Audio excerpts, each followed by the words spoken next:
Actes des Apôtres, chapitre 28. Une fois sains et saufs, nous avons appris que l'île s'appelait Malte. Les barbares nous témoignèrent une bienveillance peu commune. Ils nous recueillirent tous auprès d'un grand feu qu'ils avaient allumé à cause de la pluie qui survenait et à cause du froid. Paul ramassa un tas de broussailles pour les mettre dans le feu, mais une vipère en sortit par l'effet de la chaleur et s'attacha à sa main. Quand les barbares virent la bête suspendue à sa main, ils se dirent les uns aux autres, « Certainement cet homme est un meurtrier, puisque, à peine sauvé de la mer, la justice divine n'a pas voulu le laisser vivre. » Mais Paul secoua la bête dans le feu et ne ressentit aucun mal.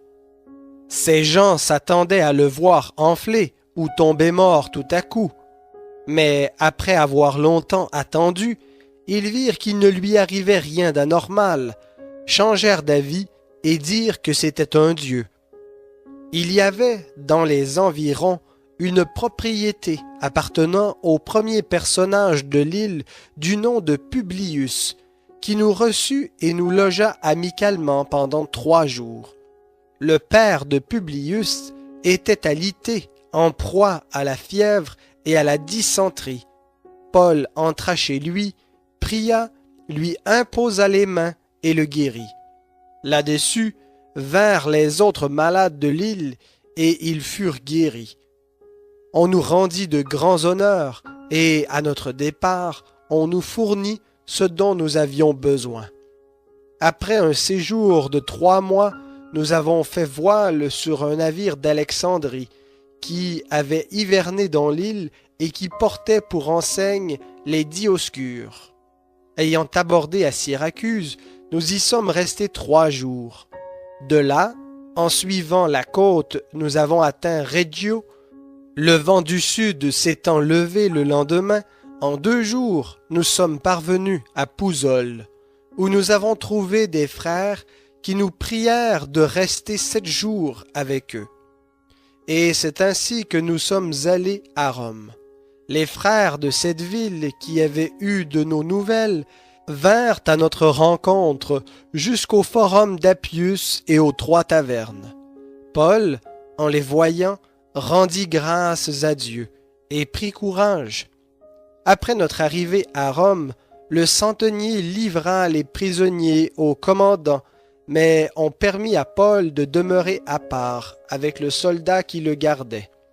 Au bout de 3 jours, il convoqua les notables des Juifs, et quand ils furent réunis, il leur adressa ces paroles. « Frères, sans avoir rien fait contre ce peuple ni contre les coutumes de nos pères, j'ai été mis en prison et de Jérusalem livré entre les mains des Romains.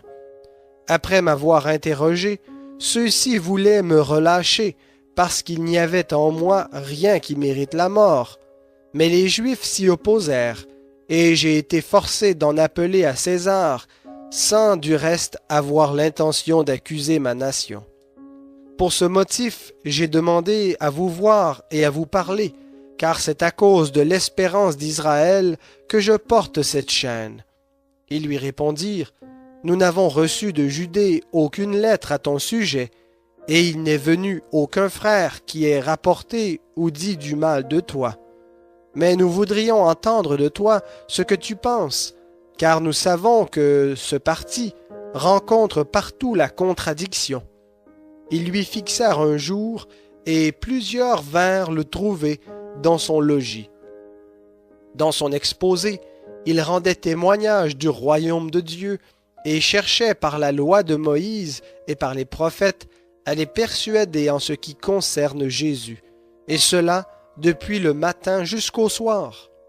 Les uns furent persuadés par ce qu'il disait, et les autres restèrent incrédules.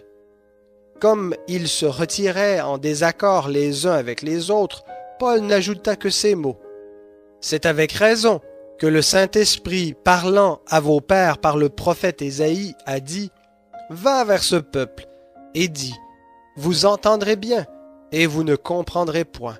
vous regarderez bien, et vous ne verrez point, car le cœur de ce peuple est devenu insensible.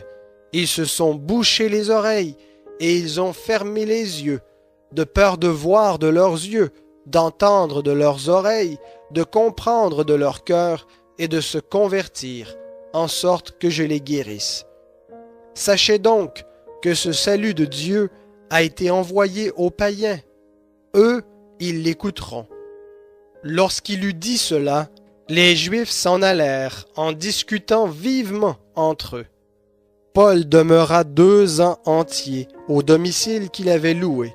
Il recevait tous ceux qui venaient le voir.